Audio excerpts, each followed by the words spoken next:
65 South is back open this morning after being shut down for nearly 6 hours. Traffic officials say a truck caught on fire just before 7 last night, closing all lanes of the interstate near the Eastern Parkway exit. They reopened around 1 a.m. Our crew could see the truck was carrying either hay or straw, which caught fire first. Right now, it's unclear how all this happened. Our reporter on scene said the driver of the truck did appear to be okay. U of L volleyball will take on top-ranked Pitt tonight in the championship semifinals. WHAS11 sports reporter Sarandon Raboyne shows us how the team is embracing the pressure of being in the Final Four.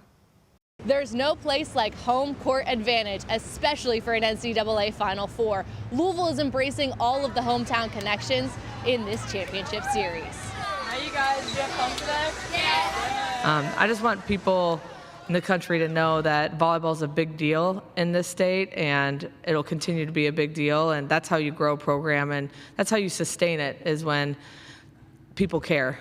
And I think the chance for the Final Four to be here is a chance for us all to show that we care about the sport and want to be a big part of growing it. One of the people helping grow the game is ESPN analyst Katie George.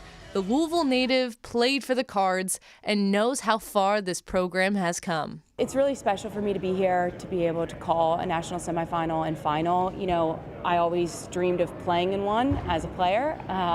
Didn't happen, sadly. My standpoint, I'll have a sense of pride, just that everybody gets to see what a hotbed Louisville is in terms of the sport of volleyball and how supportive this community is of the sport and this program.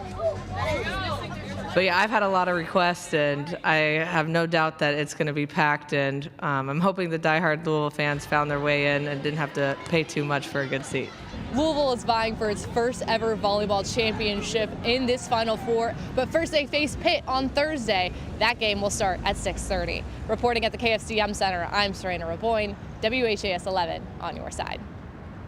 Nebraska and Penn State will face off in the second semifinal game about 30 minutes after the U of L game ends. The winners will compete for the title at the Yum Center on Sunday at 3.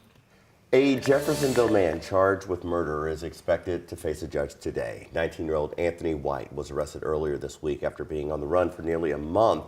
He's accused of shooting a 34-year-old man on Copp Avenue on November 21st. White will be in Clark County Court this morning at 9. A former Louisville Catholic school teacher has pleaded guilty to child sex crimes.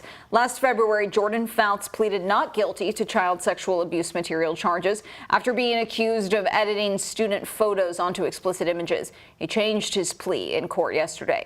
Fouts was a part-time religion teacher at St. Stephen Martyr Catholic School near Audubon Park. He's expected back in federal court on March 19th for sentencing.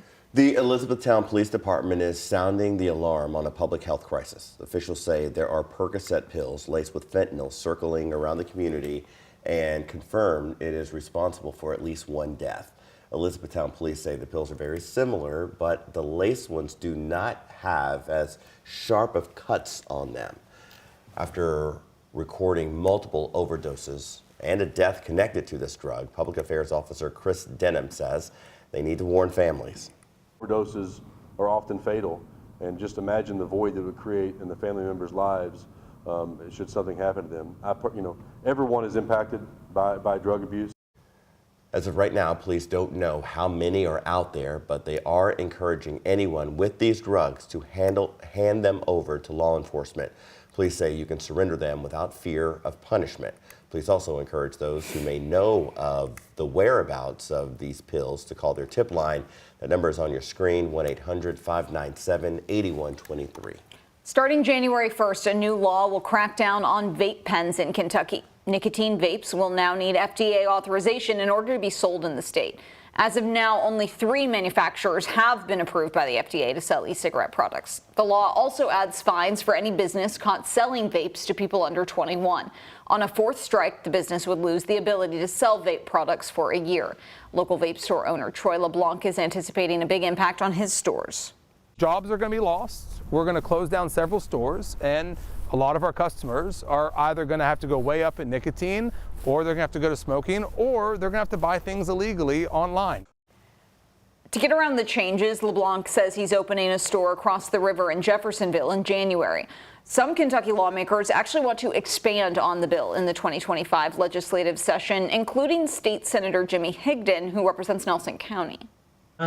Main objection to the bill was that it just didn't go far enough to restrict underage vaping. I wanted more enforcement, or more tools and more teeth in the bill to allow law enforcement and ABC to deal with the bad actors. Higdon is hopeful he can add a license requirement that would fund inspections. Louisville Metro Police will provide a final bi-weekly update of the year today. The department says it'll cover holiday theft protection, recent homicide investigations, and a year-end review of the department's progress this year. That could include Chief Humphrey's promotion, the recent violent crime reduction plan, and the consent decree with the Department of Justice. We'll learn more when Chief Humphrey speaks at 10:30 this morning. Zach was way more than an officer. He was a devoted son, husband, father, and public servant. That is LMPD Major Brian Edelin speaking to loved ones of fallen officer Zach Cottingim. Yesterday's memorial service marked 3 years since Cottingim was killed in the line of duty when he was hit by a vehicle. LMPD Chief Paul Humphrey took a moment to address Zach's family, including his father, Officer Dale Cottingim. I just want to say thank you. Thank you for the time that you gave Zach to us, and thank you for remaining part of LMPD. But many of us have known Dale for a long time. I just want to say thank you for letting me personally and many of us be here for you and for you, Jamie, on that night 3 years ago. In 2021, Officer Cottingim was investigating an abandoned car on the side of I-64 near Melwood Avenue when a driver hit him. He was 29 years old.